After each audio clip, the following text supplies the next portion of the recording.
Hi and welcome to VeloGPS. In this video we're going to be taking a look at Garmin's range-topping Edge 1000 Cycle GPS and exploring exactly what comes in the box. Okay, so we've opened up our retail packaging and inside we find our all-new Garmin Edge 1000 unit.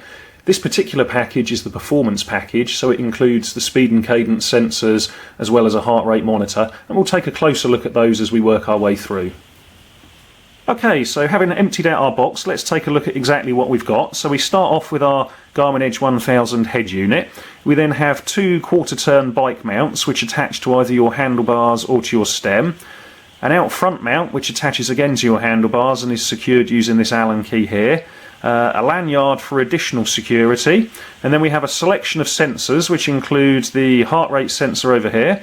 This attaches to your heart rate strap via a couple of press studs. We then have the speed sensor which attaches to your rear wheel hub, the cadence sensor which attaches to one of your cranks using one of these three rubber bands.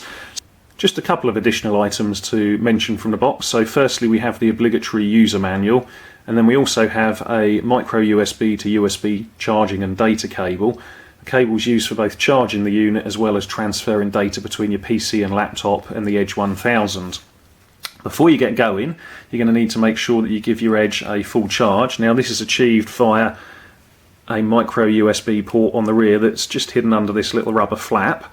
The most important thing is once you've fully charged the unit that you replace the rubber flap and just push it down around the edges to make sure it's properly seated, because this is what keeps the moisture and rain out whilst you're out and about cycling.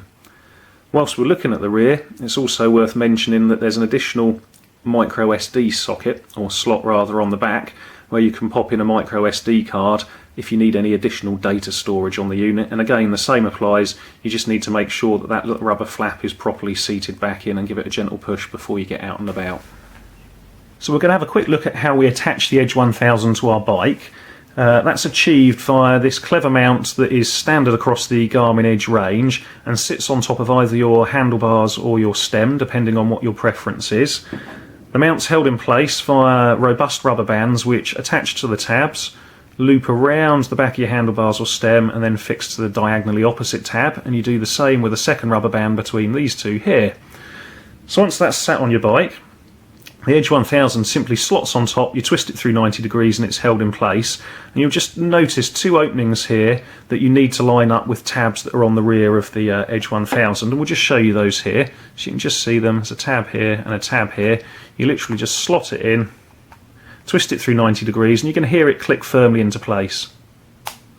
Okay, and as I mentioned, the mount is standard across the Edge range, so we've used it on all of our units and not had any problems with it whatsoever. It's a very secure system. The second mount that you'll see here is the out front mount, and this just attaches to your handlebars and enables you to display your unit a little bit ahead of your handlebars and a little bit more in your field of view.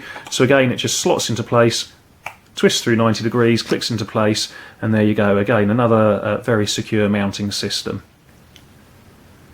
We're just going to finish up now by comparing the Edge 1000 with some of the other Garmin Edge GPS units. Firstly, we have the Garmin Edge 200, which is Garmin's entry-level GPS. It has basic data available such as speed and distance as well as GPS login, but considerably smaller than the Edge 1000. Moving on, we have the Garmin Edge 510, which is a little bit bigger. It has a colour screen and lots more telemetry available, lots of data options there.